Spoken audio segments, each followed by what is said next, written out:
시청자 여러분 안녕하십니까? BTV 주간종합뉴스 시작합니다. 재외동포청이 인천 송도에서 출범식을 갖고 본격적인 업무를 시작했습니다. 750만 명에 달하는 전 세계 재외동포들을 지원하기 위한 전담기구가 신설된 건데요. 다양한 교류 협력 사업은 물론 행정 서비스도 원스톱으로 제공합니다. 이정윤 기자의 보도입니다. 윤석열 정부의 국정과제인 재외동포청이 공식 출범했습니다. 인천 송도의 둥지를 튼 재외동포청은 출범식과 현판식을 갖고 본격적인 업무에 들어갔습니다. 재외동포청은 외교부 산하의 첫 청급 기관입니다. 외교부의 재외동포 정책 기능과 기존의 재외동포 재단을 통합해 전담 기구를 신설한 겁니다. 재외동포청 정원은 151명, 인천에는 본청이, 서울 광화문에는 통합민원실인 재외동포 서비스 지원센터 분소가 설치됐습니다. 재외동포들을 대상으로 국적과 사증, 병역, 세무 등 각종 행정 서비스를 원스톱으로 제공합니다. 각 부처를 일일이 방문해 업무를 받던 재외동포들의 불편이 크게 해소될 전망입니다. 재외동포청에서 여러 가지 업무가 있을 텐데 지금까지는 사실 재단에서 하다 보니까 맞춤형 서비스가 안 됐거든요. 그래서 촘촘하게 우리 재외동포들이 바라는 그 내용을 맞춤형으로 좀 서비스를 해주셨으면 좋겠습니다. 한국의 재외동포는 193개국 750만 명에 달합니다. 이는 중국, 인도 등에 이어 전 세계에서 5번째로 큰 규모입니다. 윤 대통령은 재외동포청이 재외동포를 보호 지원하는 것은 물론 모국의 교류와 협력을 추진하는 연결고리 역할을 하길 바란다고 강조했습니다. BTV 뉴스 이정유입니다. 재외동포청 유치에 성공한 인천시는 1000만 도시 프로젝트를 본격화한다는 계획입니다. 300만 인천 시민과 750만 재외동포가 함께하는 세계 초인류 도시로 도약하겠다는 구상인데요. 이를 위해 재외동포를 위한 웰컴센터와 재외동포 전용 주거단지도 추가로 조성합니다. 이어서 구혜희 기자입니다. 재외동포청 유치에 성공한 인천시. 공식 출범에 맞춰 1000만 도시 프로젝트를 본격적으로 추진합니다. 1000만 도시 프로젝트는 300만 인천 시민과 750만 재외동포가 함께하는 세계 초인류 도시로 도약하기 위한 종합 전략입니다. 유정복 시장은 구체적인 추진 계획을 직접 밝혔습니다. 우선 인천을 재외동포의 수도이자 모국 활동의 거점으로 만든다는 계획입니다. 이를 위해 재외동포 웰컴센터를 조성합니다. 재외동포 웰컴센터를 설치하여 의료, 주거, 교육 등을 지원하고 지금 재미동포타운에 이어서 유러피언타운, 아시안타운 등 재외동포 주거타운을 조성하겠습니다. 인천시는 재외동포의 투자, 경제 활동을 지원하기 위한 한상 비즈니스 센터도 설립합니다. 또 인천과 전 세계를 연결해 재외동포와의 네트워크를 강화하는 한편 재외동포 학술 행사와 포럼 등 디아스포라 연구 활동 지원도 확대할 예정입니다.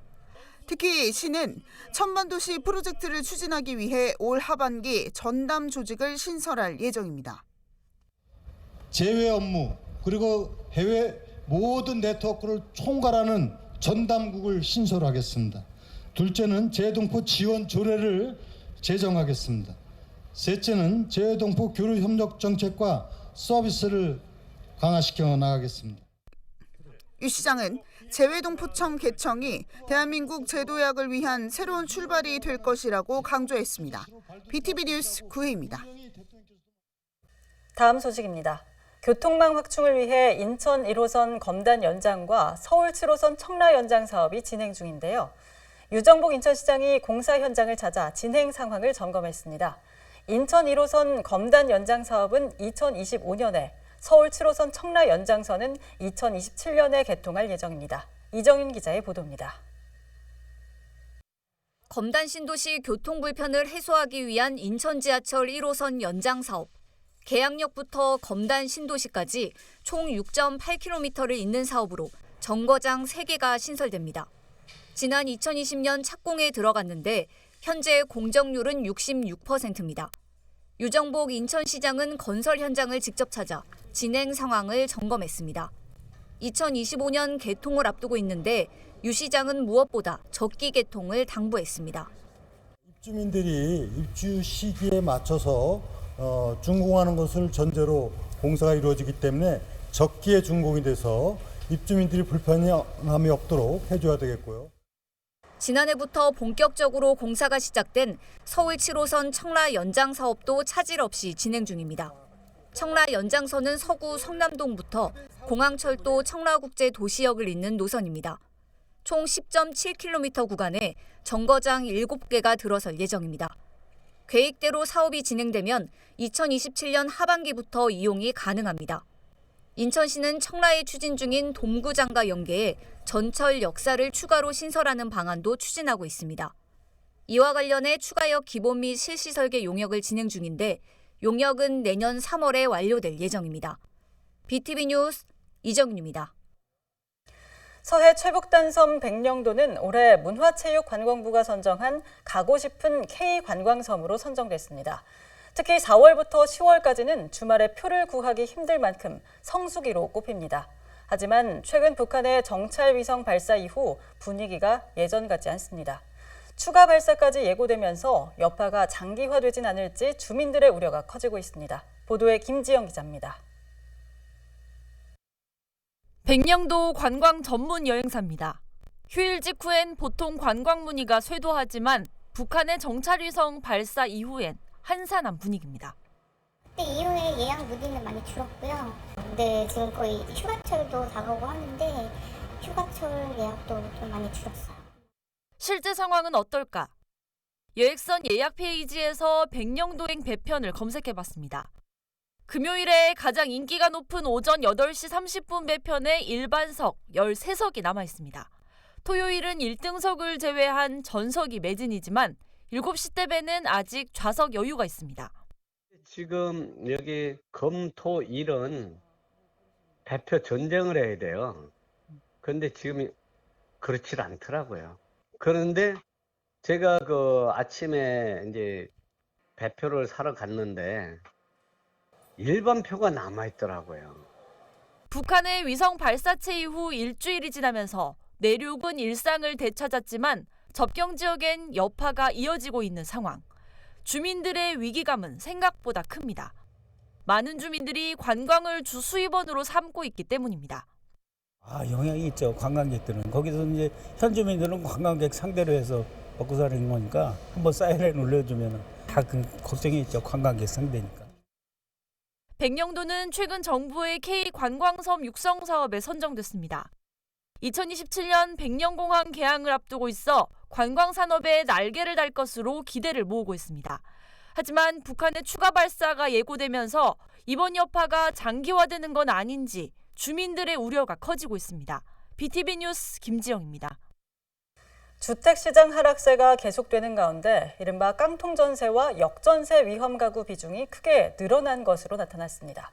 특히 역전세 위험 가구는 전체 전세주택의 절반을 넘은 것으로 나타났는데요. 올 하반기와 내년 상반기 계약 만기가 되는 주택이 많아 보증금을 돌려받지 못할 위험이 커지고 있습니다. 배상민 기자입니다. 집값 하락으로 매매 시세가 기존 전세 보증금보다 낮은 이른바 깡통 전세가 크게 늘었습니다. 전세 시세가 기존 전세 보증금보다 낮은 역전세도 증가했습니다.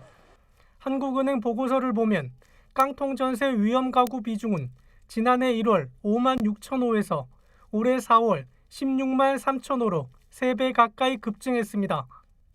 역전세 위험 가구 비중도 51만 7천 호에서 102만 6천 호로 2배 증가했습니다. 지역별로 보면 서울보다 경기 인천 지역의 깡통 전세와 역전세 비중이 높은 상황. 경기 인천의 경우 깡통 전세 위험 가구 비중은 6%, 역전세 위험 가구 비중은 56.5%로 나타났습니다. 깡통 전세 주택의 경우 평균적으로 기존 보증금 대비 매매 시세가 0.2억 정도 낮았습니다. 역전세의 경우 기존 보증금보다 현재 전세 가격이 평균 0.7억 원 정도 떨어졌습니다. 특히 깡통 전세의 기존 전세 보증금과 매매 시세 격차의 상위 1%는 1억 원 이상, 역전세는 기존 보증금과 현재 전세 가격 격차의 상위 1%는 3억 6천만 원 이상으로 분석됐습니다. 문제는 앞으로입니다. 깡통전세 계약 중 올해 하반기와 내년 상반기 만기가 되는 비중은 각각 36.7%, 36.2%이며 역전세는 28.3%, 30.8%로 나타났습니다.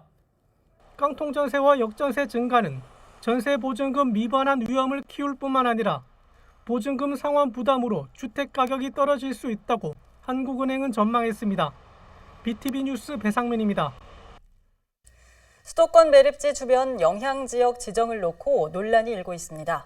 청라 3동이 영향지역에서 갑자기 빠졌기 때문인데요. 주민들은 문제를 제기하며 환경 영향평가를 다시 해달라고 요구하고 있습니다. 구혜희 기자가 보도합니다.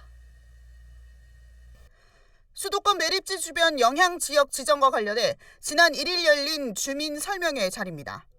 주민들이 고성을 지르며 강하게 반발합니다. 이유는 청라 3동이 수도권 매립지 주변 영향지역에 포함되지 않았기 때문. 지난 2018년 12월 수도권 매립지 제3매립장 1단계 주변 영향지역 영향 등급을 재산정하는 과정에서 청라 3동이 빠진 겁니다. 이에 대해 수도권 매립지 관리공사는 당시 청라 3동에 거주하는 주민이 없었기 때문이라고 밝혔습니다. 주변 영향지역을 2, 3 매립장 통합 주변 영향으로 결정하는 것이 바람직하다. 따라서 현재의 그 주변 영향지역으로 결정 고시된 사항이었고 18년 당시 청라 3동 같은 경우는 환경영향점수 4점 이상 또 2km 이내 거주하는 주민이 없었기 때문에 역시 참여를 못해서 이 제외된 사유로 이해를 해주시면 되겠습니다. 하지만 주민들은 문제를 제기하고 있습니다. 현재 청라 3동에 거주하는 주민들만 1000세대가 넘는다는 주장입니다. 또 얘기할게요. 안 산다? 지금 청라에 가면은 1800세대가 입주하고 있어요. 1800세대가 그게 딱 2km예요. 여기서 재면 차고도 넘쳐. 안 산다 그러는데 가보고 얘기하라 말이에요. 가보고. 주민들은 2, 3 매립장 통합협의체 구성도 법에 어긋난다며 반발했습니다. 그래서 답변이 왔어요. 제3 매립장의 증설로 인하여 폐기물 대책법이죠. 제11조 2 및 같은 법 시행령 제18조에 따라 주민협의체를 새롭게 구성하고 어디가 통합하라 그랬어요? 뭐가 법적 근거입니까? 제3 매립지 부지에 대한 주변 영향지역은 관련 법상 2km로 규정하고 있는데 김포와 양촌리 지역으로 영향지역이 쏠려 있다는 주장입니다. 이 때문에 청라 3동 주민들은 물론 오류동 주민자치위원회도 환경 영향평가를 다시 해줄 것을 요구했습니다. 수도권 매립지에서 영향평가는 약 15억을 들여서 영향평가를 했다니까 다시 구원하고 시원해서 우리 주민들을 위해서 재차로 구하고 시에서 협조를 해서 영향평을 다시 해줬으면 고맙겠습니다. 이에 대해 수도권 매립지 관리공사는 환경 영향평가 재조사 등을 검토한 뒤 서면으로 주민들에게 답하겠다고 설명했습니다. BTV 뉴스 구혜입니다.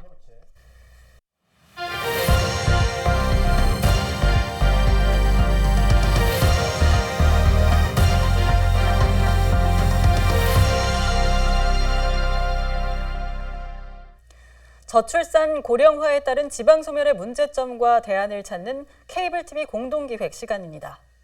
오늘은 인구 감소를 막기 위해 지역별로 부족한 의료시설을 짚어보고 해결책을 고민해봅니다. 양평군의 경우 다른 지역의 인구 감소 추세와는 달리 인구가 증가하고 있습니다. 그런데 출생아 수는 감소하고 고령 인구는 그 이상으로 늘고 있습니다. 문제는 이 두 연령층이 모두 의료 문제를 걱정하고 있다는 점입니다. 보도에 딜라이브 신승훈 기자입니다. 양평군의 인구는 지난 2012년 10만 명을 넘어선 이후 한 해 평균 2,000명가량 증가 추세를 보이고 있습니다. 반면 같은 기간 출생아 수는 감소세로 접어들어서 2018년에는 500명 이하로 2021년에는 474명까지 줄어들기도 했습니다. 출생아 수의 감소 원인 중 하나로 분만 산부인과의 부재를 꼽고 있습니다. 지난 2015년 5월까지 양평군 내에서 유일하게 분만 업무를 보던 산부인과가 분만을 포기했습니다. 이 문제는 일부 산모들이 분만의 어려움으로 인해 이주하는 사례까지 발생했다는 점입니다. 팔삭동이라고 하잖아요. 좀 일찍 태어나는 미숙아들은 대처가 안 돼서 하남으로 이사를 가셨어요. 실제로. 왜냐면 여기서 까딱하다가는 1시간 내로. 다행히 최근 해당 산부인과와 양평군이 보건복지부의 분만 취약지 지원 사업의 응모에 선정됐습니다. 앞으로 국비와 도비, 군비 등 17억 원 이상의 지원이 이루어질 예정입니다. 그 산부분들이 좀 편안하게 있을 수 있는 그 좋은 환경으로 좀 더 업그레이드를 시키는 게 첫 번째고, 마취과나 다른 하고 또 연계가 또 만만치가 않아서 그런 부분을 다 이렇게 협업할 수 있는 그 시스템 구축이. 늘어나는 고령층에 대한 의료복지도 해결해야 하는 과제입니다. 양평군의 유일한 응급실은 양평병원에서 운영하고 있는데 병원 측도 의료진 확보에 어려움을 겪고 있다고 말합니다. 그 대안으로 국립교통재활병원의 응급실 도입을 바라보고 있지만 관련법의 미비로 인해 막혀 있습니다. 우리가 교통병원에 응급실을 좀 넣자라는 의견이 있었고, 현재 양평병원의 응급실 기능을 좀 확대하자 이런 얘기도 있지만 어려움이 있습니다. 그래서 우리가 정부가 시행하는 그런 사업에 우리가 공모를 해서. 전원주택들의 상당수는 한적한 마을이나 산속에 자리하고 있습니다.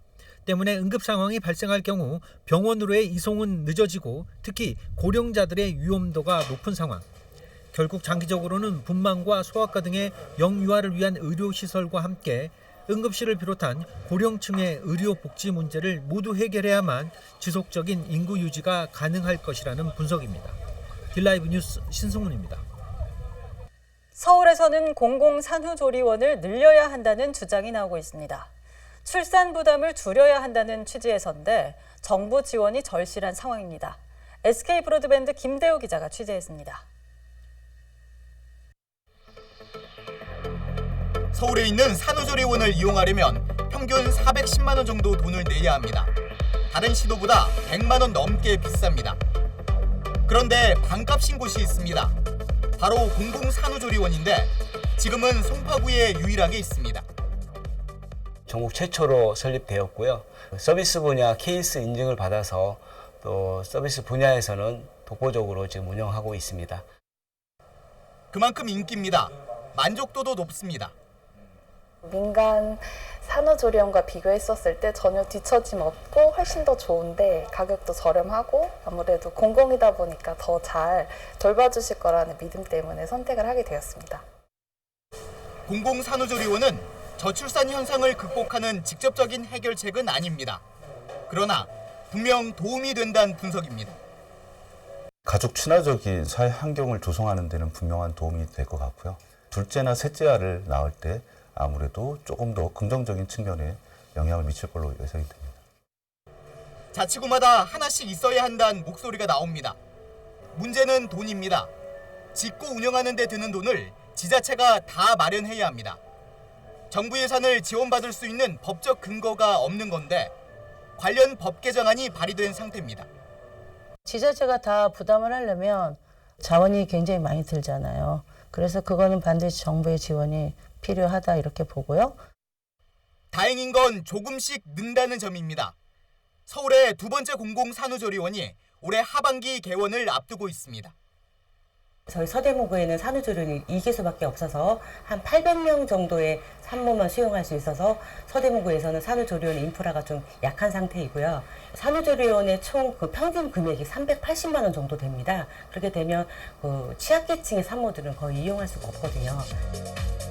전국에서 합계 출산율이 가장 낮은 서울. 공공산후조리원에 거는 기대가 조금씩 커지고 있습니다. BTV 뉴스 김대우입니다. 아이를 키울 때 꼭 필요한 기관은 또 있습니다. 바로 병원이죠. 그런데 소아청소년과 병의원이 없는 지역이 있습니다. 그나마 소아과 운영 병원이 한 곳이라도 있는 지역은 사람이 몰려들어 진료받기가 어렵다고 합니다. LG 헬로비전 이나라 기자가 보도합니다. 육아 정보를 나누는 지역 온라인 커뮤니티입니다. 소아청소년과 병원 진료 대기자가 몇 명인지 묻는 글을 쉽게 볼 수 있습니다. 소아청소년과 전문의가 있는 고창 지역 한 병원은 문이 열기 전부터 기다리는 이른바 오픈런까지 있다고 합니다. 항상 기다려있지. 앞에가 7시 몇 분에 와서. 그 아빠들이 많이 그렇게 하대요. 보니까 그래갖고 또 갔다가 엄마가 왔다가 막 서로 눈치 싸움해. 한 부모는 전문의가 있는 큰 병원은 지역에 이곳뿐이라며 선택지가 없다고 말합니다. 없으니까 병원이 여기밖에 방법이 없잖아요 지금. 이제 그 정부 여기서 좀 지원을 많이 해줘서라도 선생들을 좀 잡아야 하는데 뭐 좀 괜찮은 선생이 있으면 1년도 못 있어요. 다 가버려 다른 데로. 영유아를 키우는 부모는 전문의가 여럿 있는 큰 병원을 선호해 인근 대도시로 가곤 합니다. 거의 제가 아는 어머니들도 광주로 병원을 다녔어요. 저 포함해서. 소아과가 너무 열악하다고 그런 말을 정말 자주 들었어요. 인구 감소와 경영난 등으로 소아과가 줄고 있지만 규모가 작은 도시는 사라질 병원도 없습니다. 전북에 소아과가 있는 병의원의 경우 70%가량이 전주시와 군산시, 익산시에 몰려 있고 임실군과 장수군, 무주군은 한 곳의 소아과도 없습니다. 소아청소년 인구가 10,000명을 넘는 남원시는 소아과 운영 병원이 한 곳뿐입니다. 지역에서 소아과를 운영하는 병원도 고심이 깊습니다. 의료 수가는 적고 업무 강도는 높아 기존 전문의들도 폐과를 선언하는 상황에서 지방 소도시로 오려는 의사를 찾는 일은 불가능에 가깝기 때문입니다. 많이 어렵죠. 수가가 안 돼서 애초에 지원을 안 하잖아요. 의사들이. 보통 힘들어하죠. 사람이 몰리니까 의료 진료 자체가 원장님께 힘들어하니까요. 안 오려고 하죠. 아이 키우기 좋은 지역을 만들기 위해서는 전문 의료 인력 확충에 대한 대책 마련이 시급합니다. 헬로티비 뉴스 이나라입니다. 의료 인력이나 시설이 부족한 현상은 농어촌이 특히 심합니다. 올 3월 기준 경북 도내 23개 시군 가운데 소아청소년과 전문의가 단 한 명도 없는 지역이 11곳에 달하는 것으로 나타났는데요. 하지만 이를 보완할 공공의료마저 부족한 인력으로 인해 의료 공백이 발생하고 있습니다. 지역 의료 붕괴를 막기 위한 특단의 조치가 필요한 상황입니다. HCN 유희진 기자입니다. 전국에서 대표적인 의료 취약 지역으로 손꼽히는 경북. 오랜 저출산 고령화로 소아청소년과 전문의가 단 한 명도 없는 지역이 많습니다. 그렇다 보니 응급 상황이 발생할 경우 타 지역 의료시설을 찾아야만 하는 상황에 놓일 수밖에 없습니다. 대구까지 가면 한 40분 정도 걸려요. 여기서 예약할 때는 이제 얼마 없는데 제 순서가 끝나거나 아니면 그렇다고 해서 또 너무 늦게 하면 마감되고. 송원석 의원실이 건강보험심사평가원 자료를 분석한 결과 올 3월 기준 경북 도내 23개 시군 중 소아청소년과가 없는 곳은 11곳으로 모두 군단위 지역인 것으로 나타났습니다. 소아청소년 비율이 적을 수밖에 없는 소규모 지자체지만 이들 지역의 만 16세 미만 인구수는 모두 25,700여 명에 달합니다. 하지만 고령화와 인구 유출 등으로 인해 지역 인구수가 해마다 줄어들면서 소아과는커녕 원래 있던 병원들도 문을 닫는 악순환이 반복되고 있습니다. 결국 병원을 찾지 못한 사람들은 급한 대로 보건소 등을 이용할 수밖에 없습니다. 하지만 농어촌 지역의 경우 보건지소의 문이 닫혀 있는 경우가 잦아 헛걸음을 하기 일쑤입니다. 부족한 공중보건의 수에 비해 담당해야 할 지역이 넓다 보니 출장 진료가 잦아지고 결국 또 다른 의료 공백으로 이어지는 겁니다. 이와 관련해 지역 소멸을 막기 위한 정주 여건 개선이 화두가 되고 있는데 중앙정부와 지자체가 함께 공공의료 서비스 수준을 끌어올려야 한다는 의견이 설득력을 얻고 있습니다. 소아과나 산부인과, 산후조리원 정도는 국가에서 재정을 투입해서 법제화시켜야 된다. 지방자치단체에서 갖고 있는 공공의료 서비스를 복합적으로 운영하게 된다면 재방송을 막을 수 있는 특단의 대책이 되지 않을까라는 생각을 합니다. 지역 소멸과 함께 지역병원 붕괴 위기도 현실화하는 가운데 가장 기초적이고 중요한 공공의료 시스템 강화의 필요성이 점점 높아지고 있습니다. HCN 뉴스 류희진입니다.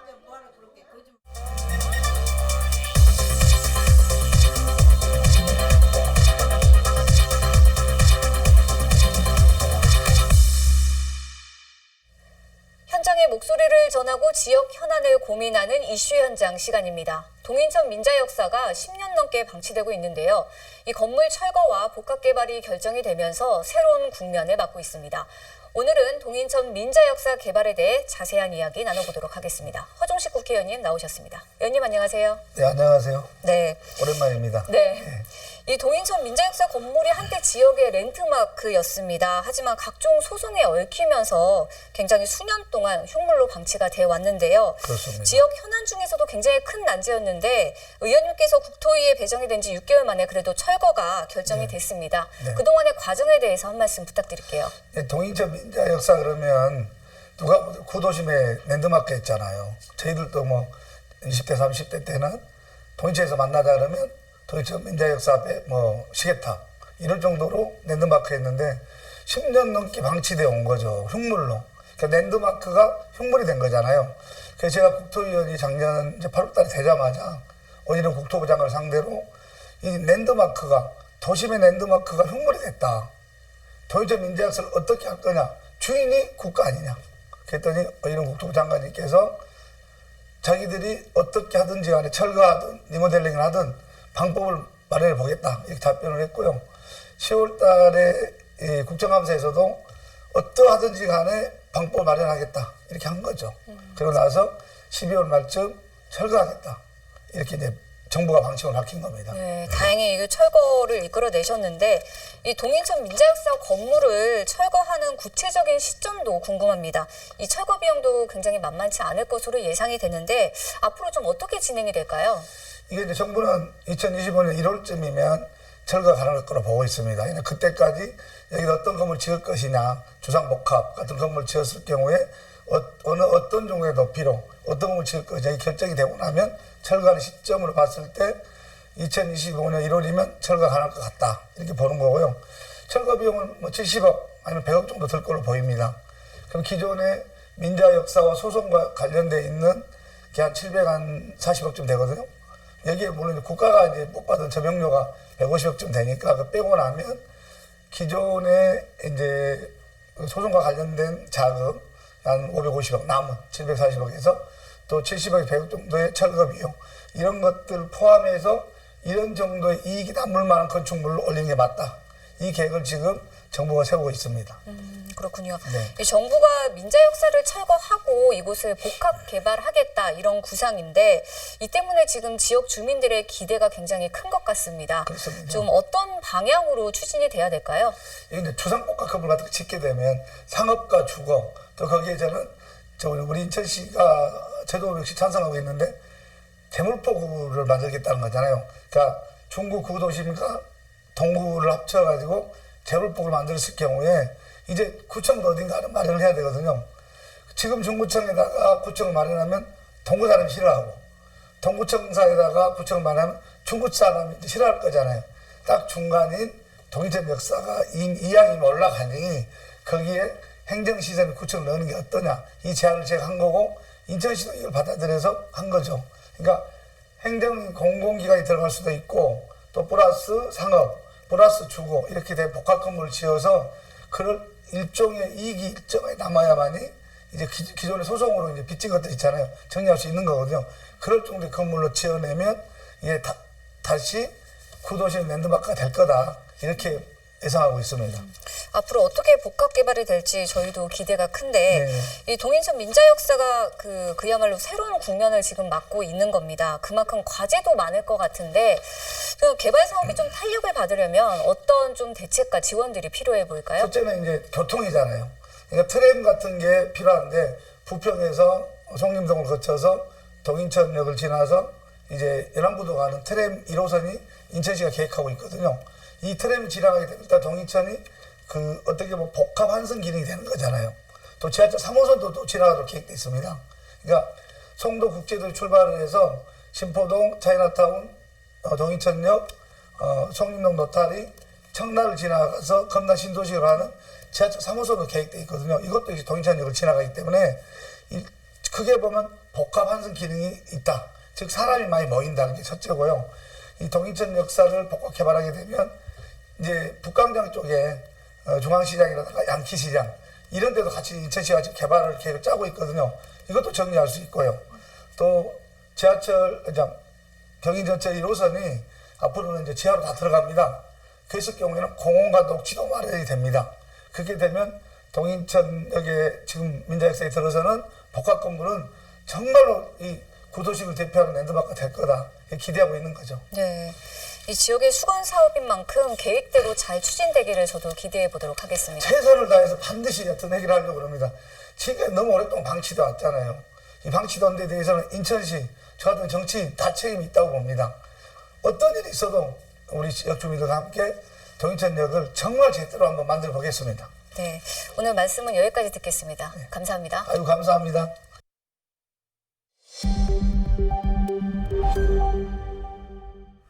인천 지역 공공의료의 난맥상 이미 여러 차례 보도해 드렸는데요.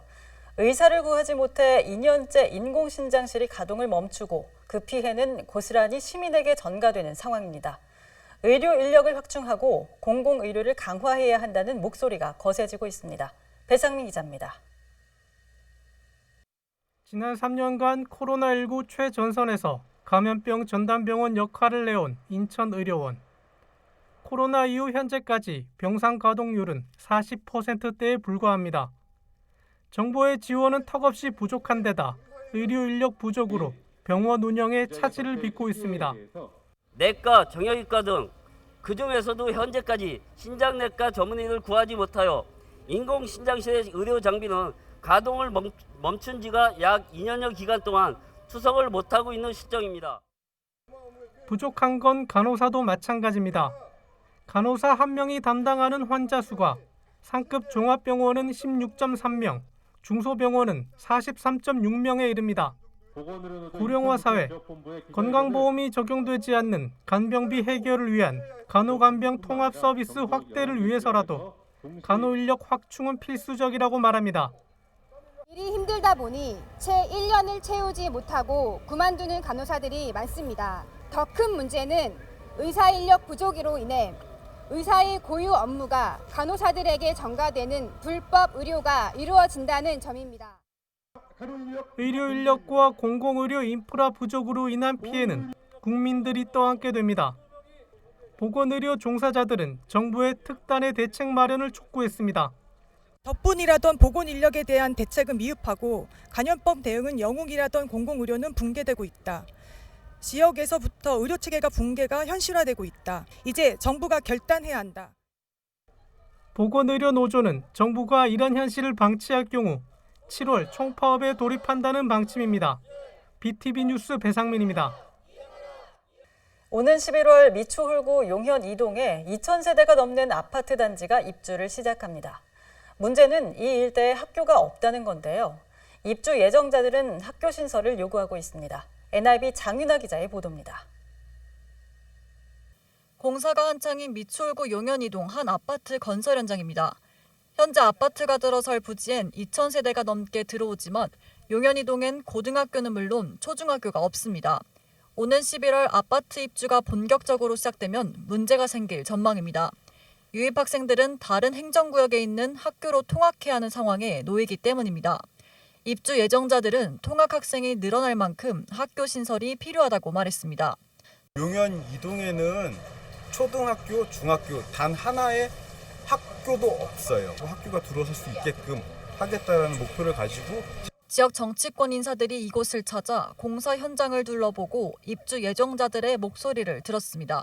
소규모 학교들도 많으니까 초중통합학교라든지 지역 정치권은 빠른 시일 내에 학교를 신설할 수 있도록 돕겠다고 약속했습니다. 예정 협의에 있는 분들이 몇 가지 그동안에 민원 사항이 있었습니다. 그래서 저희 사무실하고 해가지고 그걸 계속 풀어내고 있고요. 아파트 입주가 얼마 남지 않은 가운데 주민들의 우려는 커지고 있습니다. NIB 뉴스 장윤아입니다. 지난주 북한 발사체 발사 소식에 많은 시민들이 가슴을 쓸어내렸는데요. 특히 서울에서는 대피 문자가 발송돼 긴장감이 고조되기도 했습니다. 오발송으로 일단락됐지만 만약 실제 상황이었으면 어땠을까요? 우리 동네 대피소 미리 알아둘 필요는 있어 보입니다. LG 헬로비전 이재필 기자가 보도합니다. 북한이 발사체를 발사한 날 접경 지역인 경기 북부의 주민들 역시 긴장했습니다. 아니 그게 혹시나 또 여기도 떨어지면 또 그 사람이 좀 생명에도 위험되는 일 아니야 그게? 굉장히 좀 불안한 거죠 그게. 여기 같이 보니까 좀 다른 데보다는 여기가 좀 더 위험한 지역이 아닌가 이렇게 생각이 되죠. 국가 맞닿은 접경 지역으로 북의 도발이 빈발한 곳이기에 평상시와 다름없는 일상을 지냈다는 시민도 있었습니다. 전혀 불안한 거 없어요. 우리가 걔들 속임수가 많고 우리나라가 더 국방 실력이 더 뛰어나다는 걸 알고 있는데요. 북 발사체 발사 당일 서울에서는 시민들에게 대피를 안내하는 재난 문자가 발송되기도 했습니다. 그렇다면 우리 지역 대피소 상황은 어떨까? 접경 지역 내 한 대피소입니다. 입구는 육중한 철문이 지키고 있습니다. 안으로 들어서면 주민들이 머물 공간이 있고요. 상시 사용할 수 있도록 이렇게 수도도 가동 중에 있습니다. 당연히 화장실도 마련되어 있고요. 한편에는 비상시 사용할 수 있도록 방독면과 구급약도 비치되어 있습니다. 우리 동네 대피소는 국민재난안전포털 홈페이지에서 검색할 수 있습니다. 사는 지역을 입력하면 인근 대피소의 위치와 수용 인원 등 정보를 확인할 수 있습니다. 휴대전화 어플리케이션으로도 검색 가능합니다.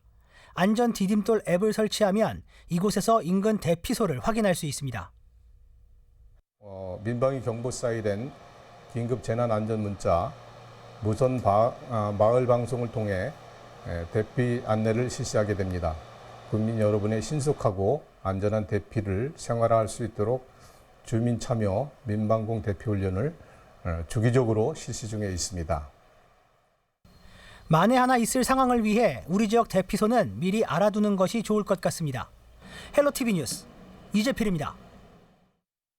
본격적인 여름철이 되면 전력 사용이 급증하면서 정전 사고가 발생하기도 하는데요. 특히 25년이 넘은 노후 아파트의 정전 발생률은 7배나 높다고 합니다. 정전 사고를 예방하기 위해선 무엇보다 변압기 안전 점검이 중요한데요. 인천시가 노후 아파트를 대상으로 안전 점검을 확대하고 있습니다. 이정인 기자입니다.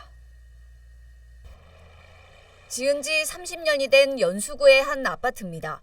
본격적인 여름철을 앞두고 변압기 안전 점검이 한창입니다.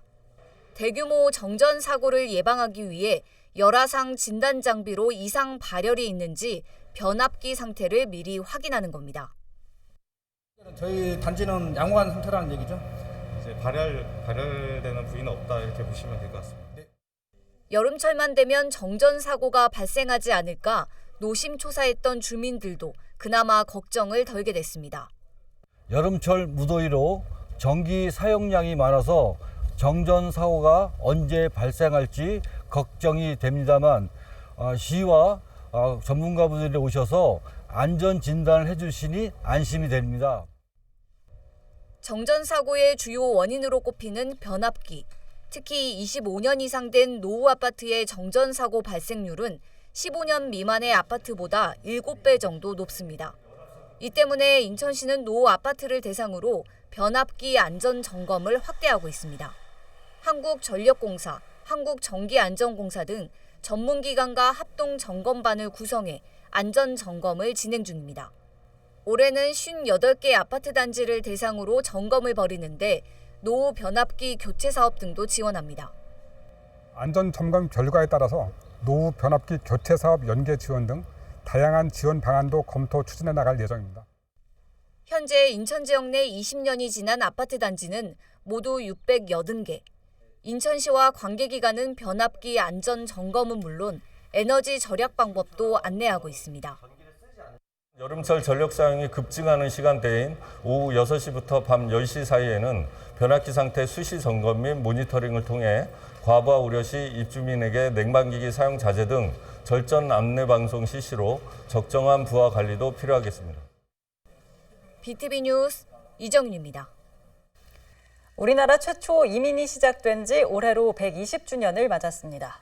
미국에선 교포 후손들이 한인 이민 120주년과 재외동포청 인천 유치를 축하하기 위해 작은 요트에 올랐는데요. 미국 LA에서 하와이를 거쳐 92일간의 긴 여정을 마치고 인천에 도착했습니다. NIB 이하영 기자입니다. 지난 4일 중구 의랑동 왕산마리나. 저 멀리서 작은 요트 한 대가 선착장에 들어옵니다. 환영을 받으며 가족, 친구들과 반가운 인사를 나누는 대원들.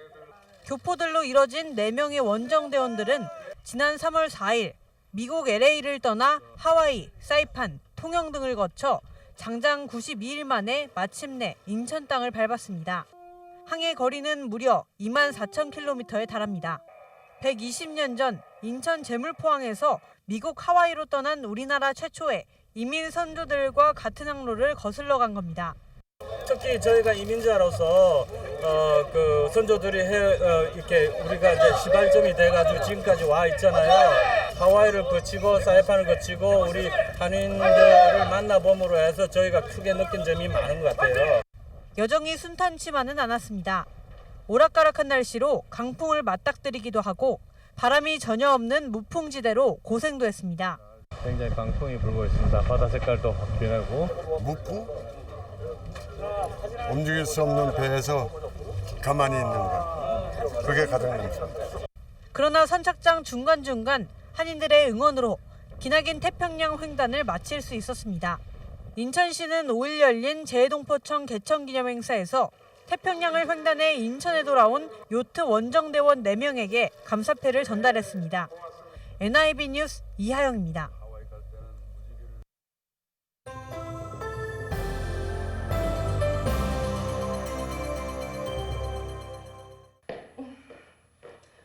춤을 좋아하는 씩씩한 18고등학생 소희.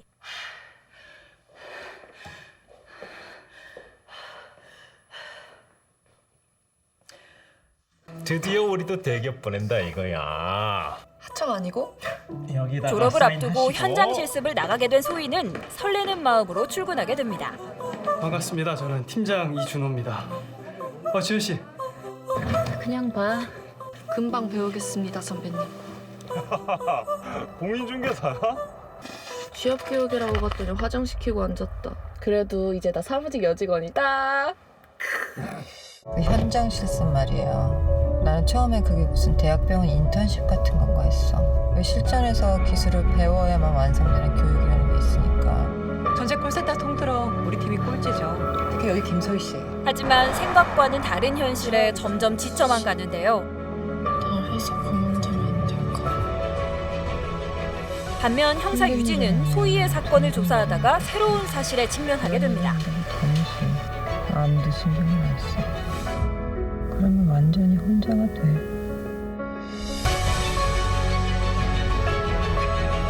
같은 공간, 다른 시간. 언젠가 마주쳤던 두 사람의 이야기. 영화 다음 소희입니다. 이번 주 준비한 소식은 여기까지입니다. 이상으로 BTV 주간종합 뉴스를 마칩니다. 편안한 주말 보내시길 바랍니다.